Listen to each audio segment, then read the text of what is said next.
we're going to talk about the building the future of entertainment-driven advertising, and who else could be,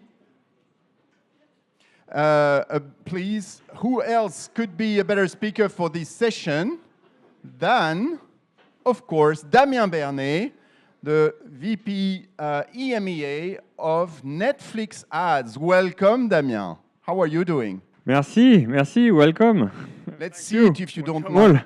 We can see it. Maybe everyone will feel like coming back. So, Damien, I must say, the first thing I want to say really is that we're so glad to welcome you. And to be honest, I've been trying to have you for years on our events, and it never worked. So what brought you here today, Damien? Yeah, first of all, really great to be here. Excited to be here because I know you asked me, and I really was looking forward for this moment. I told Thibaut, it's not the time yet. We're not ready yet. But I can say now we are celebrating this week our 3rd year anniversary. So I took the job 3 years ago of leading the ads team for Netflix in Europe. It was early November 2022, and we had 0 revenue, 0 manpower, and I was on my own working with our partner Microsoft at the time. And the reason why we were not ready is we had to build the ad, and maybe that's something we're going to be able to talk about. Very exciting. Yes. But we're so excited to have you with us for the first time. So just to make sure everyone understands, you are the VP for EMEA Advertising at Netflix. You've been working there for more than 5 years. You have an incredible insight, obviously, into this fascinating machine that is Netflix. You've handled the launch of Netflix advertising in key markets in Europe. It's been a fascinating journey that we all read in the news, and we're all customers, of course. And so I'm so thrilled to have you today. This is your first Data Collaboration Summit. I think it tells a lot about the importance of data collaboration. So as you were saying, yesterday was a big day for you, Damien, because it was the 3rd anniversary of Netflix advertising, correct? So maybe we could have an update on the business. Yeah, sure. Great. And I've been listening to the session before, very insightful. So I'm just going to tell you, we're going to make a bit of a pause in terms of talking about data measurement and MMM, etc. I will touch on it, but first of all, I want to come back on what's core for Netflix. And there's one thing which has not changed since I joined Netflix, is that we keep delivering the most beloved show on the planet. And that's really what's driving excitement for all of us at Netflix. When the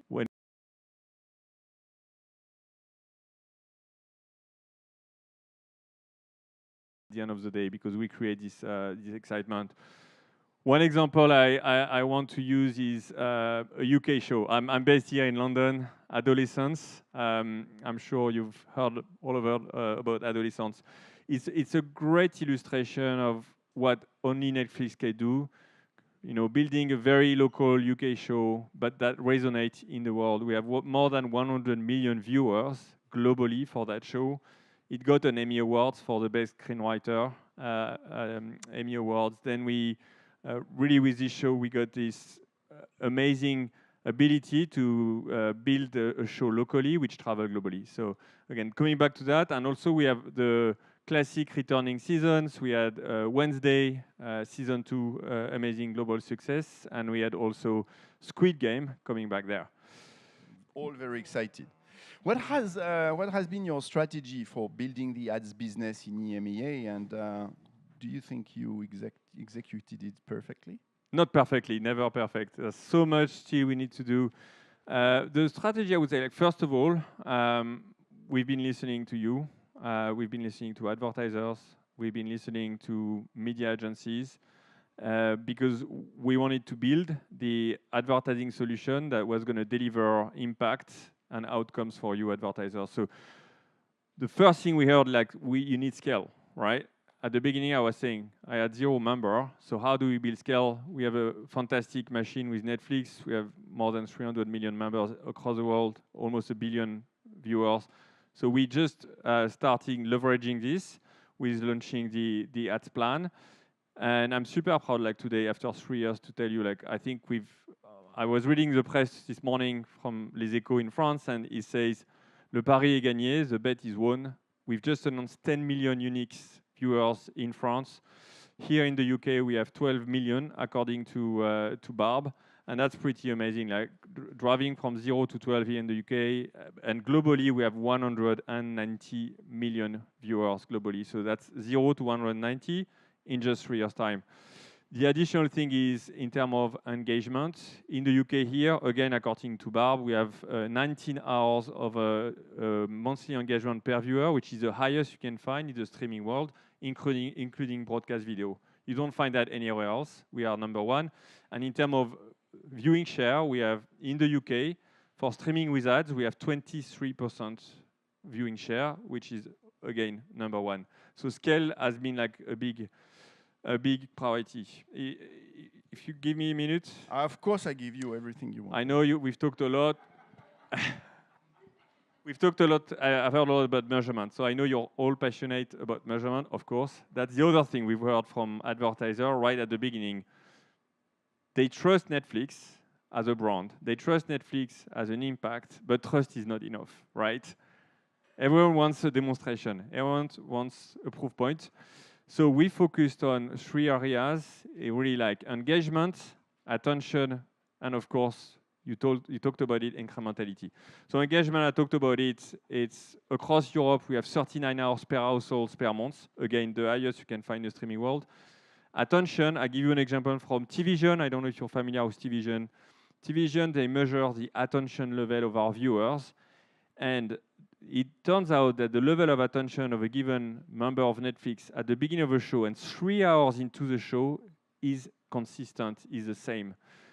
So that's a testament of the premium experience that we deliver at Netflix and, of course, the quality of the show. I think it does resonate very much for you as advertiser because our members at Netflix, they are super immersed in the show. They are super engaged, and they have an experience which is, again, our number 1 focus, to make sure they have the best experience and they stay engaged. And then, of course, they engage more with the ad. And lastly, incremental reach, I talk about a very simple case study. And again, for you guys, it's going to look very simple, very basic, but it does say about the potential. We worked with Vodafone in Germany. You know, the big telco, they have a lot of data, consumer first-party data. Vodafone shared with us their data about where their linear campaign are delivering in Germany.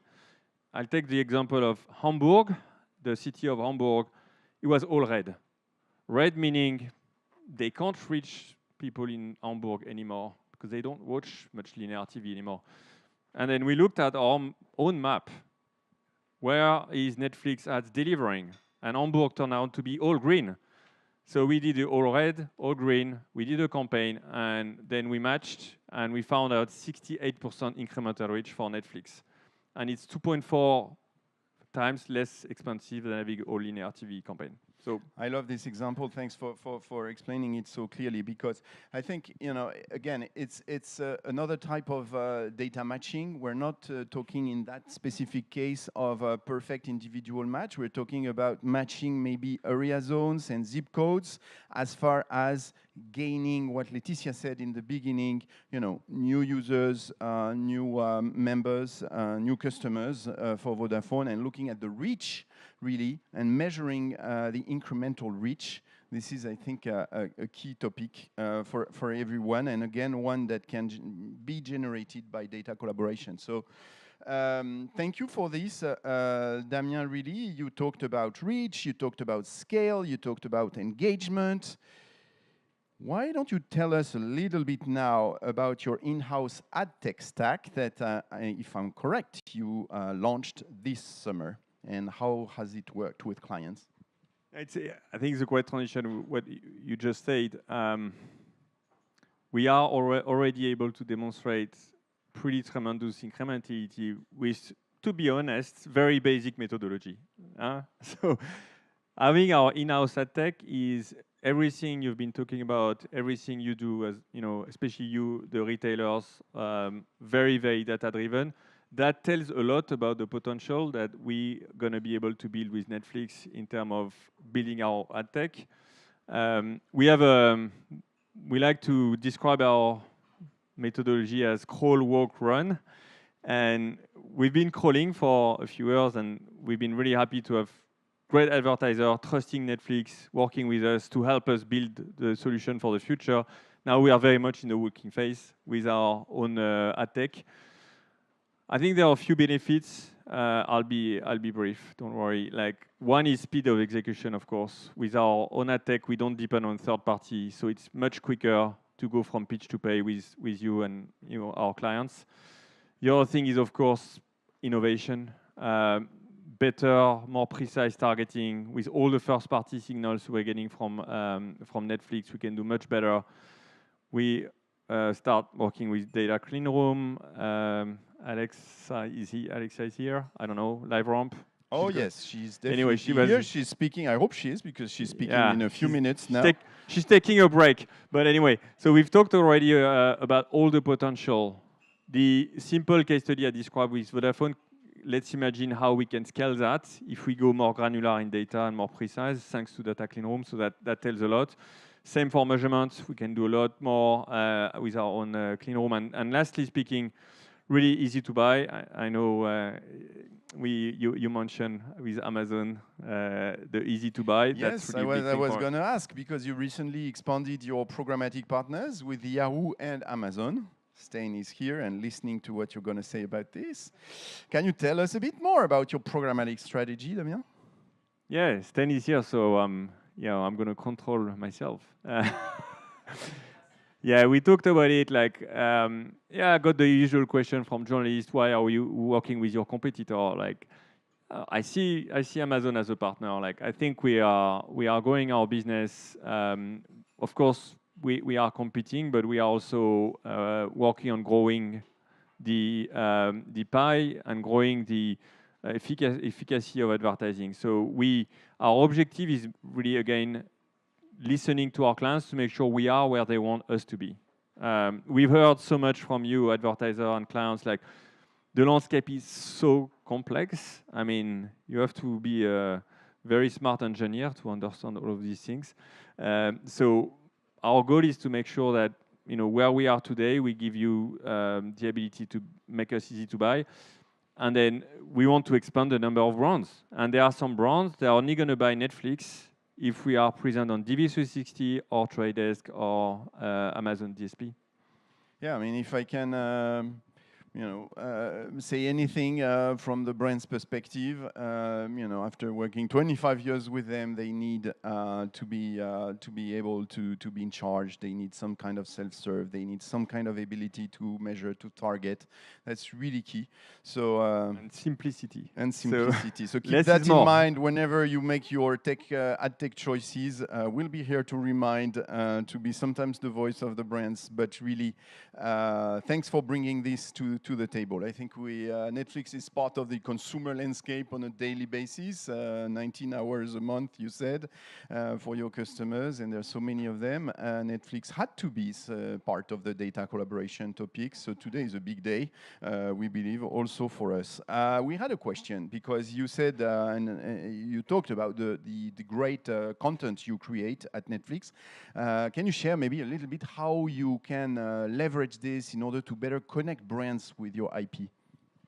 Yeah, I mean, that's the first thing that clients have been asking us. Like, they were so excited about Netflix and our shows, and the ability to get a part of our fandom.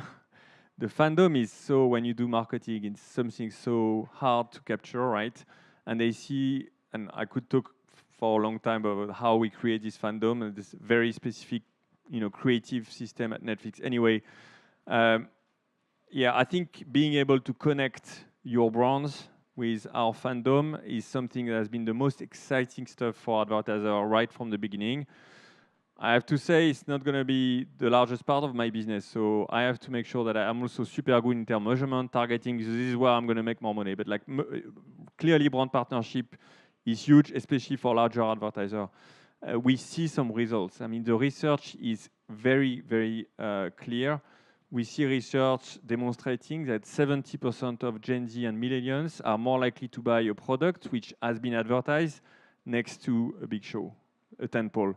An example, K-pop Demon Hunter, you know, that is an absolute global phenomenon. I don't know if you watch it. It's really exciting. I do recommend. The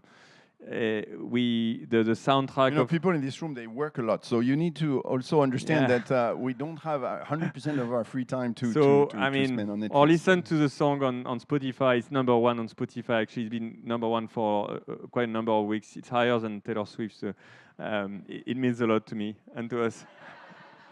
Well, wait for the end because we have a surprise regarding Taylor Swift, I'm telling you. All right, okay. I wanted to finish this, Damien, with asking you, because we're already in the red, as you can see. We started in the red, man. Almost. Well, you are red, kind of, no? What is exciting you and your team, Damien? I'm yellow on the Discovery Insight, if you want to know. I don't know if you know Discovery Insight. Yeah. I'm not red. My question was, you don't listen to me, Damien. Yeah, that's my yellow. Yeah, that's because I'm yellow. I mean, of course we're going to be in red if you don't listen to the questions. You already perfectly know. We are in the red. Let's go deep in the red. Okay, who cares about the question? What is exciting you, Damien, for the future? I'm sure you have some announcement to share. Yeah, no, so many things are exciting. I'm not going to announce you our next big tentpole and on content, but like Thank you. Stranger Things final season is going to be absolutely stunning and amazing. You're going to see You've seen it already? I haven't. My CEO has seen it, and it's chartered rule here. Yeah. No? Yeah. Yeah. So my CEO told me he was crying. So we're all ready. It was. I mean, it's going to be an amazing final. Like, and I can tell you the amount of brand we have involved is incredible. And we are doing it in a very Netflix way, in a very authentic way. You know, Stranger Things is built into the 80s. So, for example, I'm not going to work with a brand who wasn't present in the 80s. So that's the sort of thing that Netflix does to make sure that we keep true to the show. And we do work with the screenwriters, the Duffer brothers. Like, we want to make sure that, you know, they believe in it. If I go back to advertising, because, you know, at the end of the day, business is business, I'm so excited about the ad tech platform and everything it brings for innovation and for you, for advertiser, all the solutions. And the last bit I want to mention, we manage now, I know, it's 2 minutes over, 70 minutes. I didn't mention AI. Wow, is that a miss? Good job. I'll mention Gen AI. The one thing we are working actively on is actually, we are testing right now in the US, is we've created a Gen AI tool where we take the asset of a brand, right? And we take the assets of, let's say, a show like Stranger Things. We connect the asset with Gen AI, and we have the ability to create new creatives. And what it means is, on your question on brand partnership, so far, I've been able to do like 2 maximum per show. And of course, I don't have like 10 polls per month. But with this, I can have multiple brands involved and connected to any show. So that creates a lot of potential. Wow. Okay, so we can't wait.